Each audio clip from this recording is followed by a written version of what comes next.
तो फ्रेंड्स, हमारे और आपके बीच में है गजब का टाइस।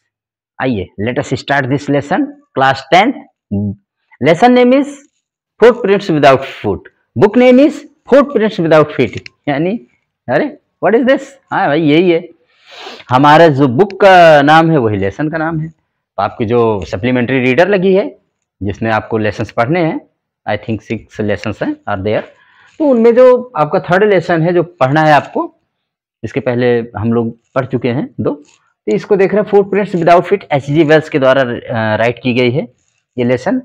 और इसमें हम देखते हैं कि साइंटिस्ट है ना, साइंस तो ऐसे भी कहा साइंस इज अ बून और ए कर्स, इस तरह से भी तैयार कर लीजिएगा। साइंस पर बहुत आता है कि साइंस इज अ बून, बून माने होता है एक वरदान, और कर्स माने होता है अभिशाप। तो साइंस क्या है? देखो, अगर साइंस का आप यूज करते हो तो बून है, मिस यूज करते हो तो कर्स है। सेम ऐसे ही कुछ लेसन ये आपको मैसेज देता है।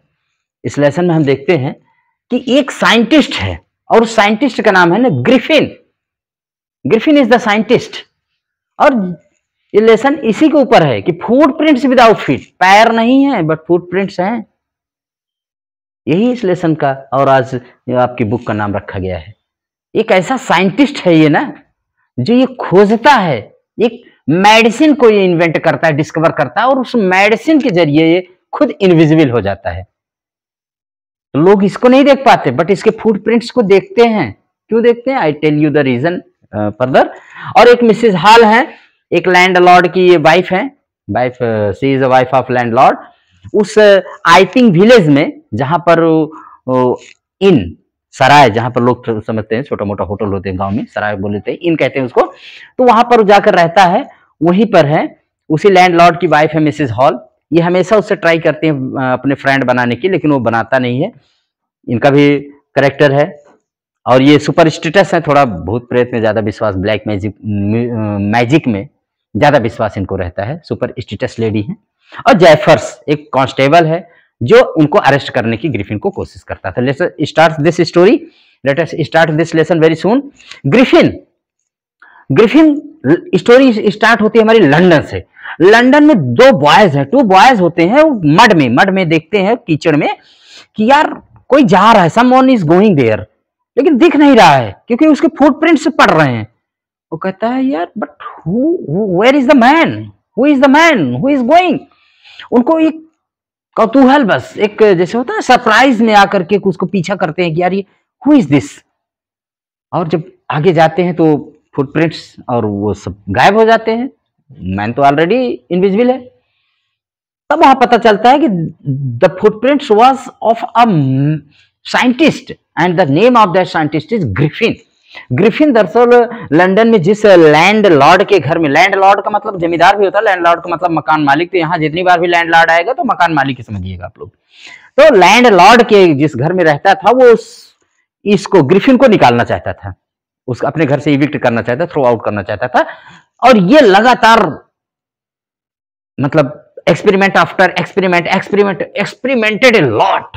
इतना इसने एक्सपेरिमेंट किया कि कैसे आदमी के ह्यूमन बॉडी को हम इनविजिबल कर सके। तो आप इसको देख सकते हैं कि उसने अंत में सक्सेसफुल हो जाता है और वो जाके ह्यूमन बॉडी को क्या कर देता है, इनविजिबल कर लेता है। लेकिन यहां ध्यान रखिए कि ह्यूमन बॉडी उसकी सिर्फ ट्रांसपेरेंट होती है, लेकिन जैसे एक ग्लास ऑफ सीट होता है ना, वो सॉलिड रहती है, body is solid but transparent. तो ट्रांसपेरेंट मतलब आपको इनविजिबल तो होगा नहीं, इनविजिबल हो जाती है। आपने एक फिल्म देखी होगी मिस्टर इंडिया, अनिल कपूर की है, श्रीदेवी की है, बहुत अच्छी फिल्म है, साइंटिफिक मूवी उसको कहा जाता है इंडिया में। और हमारे हिसाब से शायद पहली मूवी रहेगी जो इस तरह की साइंटिफिक मूवी है, जिसमें अनिल कपूर एक ग्लास पहनता है, एक पट्टे टाइप की कोई चीज, उसमें देखते हैं रिबन, और वो इनविजिबल हो जाता है, लेकिन रेड लाइट में वो दिखता है। तो ये जो है दिखता तो नहीं है। हाँ, इसके लिए कंडीशन ये है कि जब वो मेडिसिन को स्वॉलो करेगा, खाएगा, तो उसके लिए कंडीशन है कि इसको अपने सारे कपड़े ना निकालने पड़ेंगे। माने there should be no cloth on the body. अगर क्लोथ रहेगा तो जहां पर क्लोथ रहेगा वहां पर वो बॉडी दिखेगी इसकी। ये इसके साथ कंडीशन थी। बाकी आप फॉलो कर लीजिए, आप इनविजिबल हो जाएंगे। वैसे इसी दवा के बारे में आप क्या सोचते हैं, होनी चाहिए कि नहीं? ग्रिफिन इस दवा को खोजते ही एकदम, मैंने कहा ना, यूज मिसयूज, ग्रिफिन तुरंत मिसयूज करना शुरू कर देता है। पहले सबक, पहला लेसन वो अपने लैंडलॉर्ड को ही देता है। जिस लैंडलॉर्ड लंदन में जहां उसने दवा को खोजा, उसी के घर में जहां रह रहा था, जो उसको निकालना चाहता था, जब उसने दवा को इन्वेंट किया ना, तो सबसे पहले उसी के घर में सेट फायर, उसके घर में आग लगा दी, और आग लगा के ही भगा था जब टू बॉयज ने उसको लंदन में देखा था। अब वो ठंडी का महीना है, बाइटिंग कोल्ड है, एकदम चिली डे है, और वो विदाउट क्लोथ्स है, क्योंकि कंडीशन है ना कि विदाउट क्लोथ्स होना पड़ेगा तभी आप इनविजिबल हो पाएंगे। विदाउट क्लोथ्स जा रहा है, तो किसी तरह से वो अपने आप को बचने के लिए एक लंदन स्टोर में जाता है, जहां पर वो लंदन स्टोर होता है जहां पर वो कपड़े उपड़े खूब बिक रहे हैं, तो वहां पर जाता है, उसके किचन में जाता है। जब वो दुकान बंद हो जाती है तो माने क्विल्ट्स, रजाइयों के उस पर ढेर पर जाके सो जाता है। किचन से जा करके खाना खाता है, जो भी चीजें हैं, वाइन है और जो भी चीजें वहां पर है वो पाता है, उसको ईट करता है। लेकिन अगली सुबह दुकान खुलने से पहले वो जाग नहीं पाता है, और वहां पर आते हैं, जब उसके वर्कर्स आते हैं तो वो उसको फिर माने चेस करते हैं कि पकड़ो इसको, कैच करो। लेकिन वो सारे कपड़े निकाल करके इनविजिबल हो जाता है। लेकिन इतनी ठंडी के महीने में वो इनविजिबल हो गया, उस असहनीय हो जाता है। तो उसने सोचा कि अब की बार ना एक थिएट्रिकल कंपनी में चलते हैं, नाटक कंपनी में। तो ड्रूरी लेन जाता है। ड्रूरी लेन में एक थिएट्रिकल कंपनी में जा करके बहुत सारी चीजें, भाई वहां पर तो सारी चीजें मिलती है ना, कि नोज पर, आईज पर, ईयर पर पूरा कवर कर लेता है अपने आप को, बैंडेज वैंडेज बांध करके एकदम रेडी हो जाता है हमारा ग्रिफिन, क्योंकि अब उसको पूरा कवर करना है अपने आप को। अब कवर करके जो उसका शॉपकीपर है पीछे से अटैक करके उसको भी रॉब कर लेता है, लूट लेता है।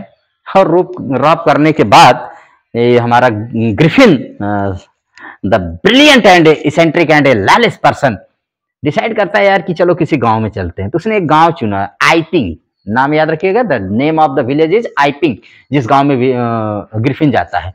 और वहीं पर वो एक रूम, माने रूम को बुक करता है, वहीं पर रहता है।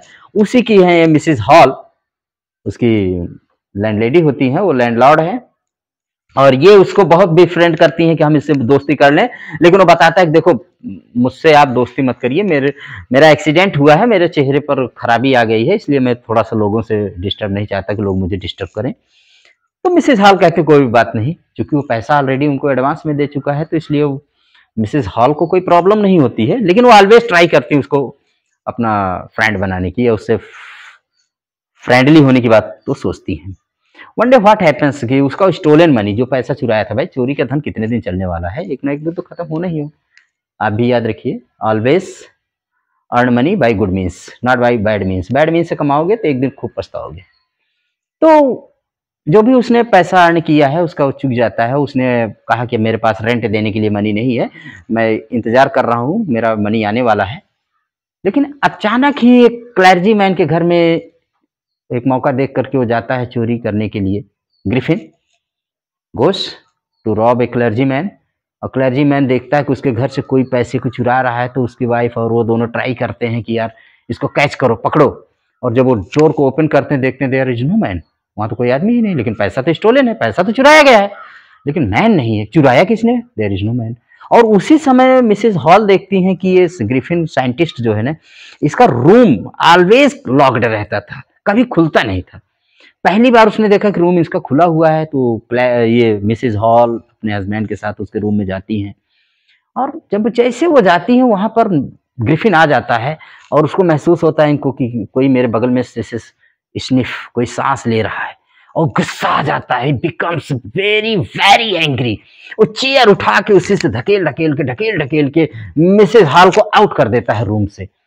मिसेस हॉल एकदम कहती, ओ नो, लगता है मेरा रूम जो है ना हांटेड हो गया, भूतहा हो गया है, इसमें भूत रह रहे हैं, क्योंकि चेयर्स मुझे मार रही हैं, माने सारी फर्नीचर मुझे मार रही हैं।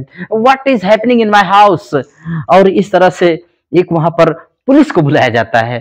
पुलिस इस कॉल्ड, और पुलिस के नेम है, जो कांस्टेबल जो आता है उसका नाम है मिस्टर जेफर्स। मिस्टर जेफर्स आते हैं, और वहां पर तब तक ग्रिफिन ने अपना ट्राई करते हैं, उसको कहते हैं पकड़ना तो है ही। तब तक वो अपना हेड का जितना बैंडेज वैंडेज था सब उठा के उसने नोज वोज, हैट लार्ज सब उठा के फेंक दिया, और विदाउट हेड हो गया है। मिस्टर जेफर्स कहते हैं व्हाट इज दिस, मुझे एक ऐसे आदमी को अरेस्ट करना है जिसके सिर ही नहीं है, लेकिन वो कहता है मैं इसको अरेस्ट तो जरूर करूंगा, फिर चाहे सिर हो या ना हो, कोई फर्क नहीं पड़ता है।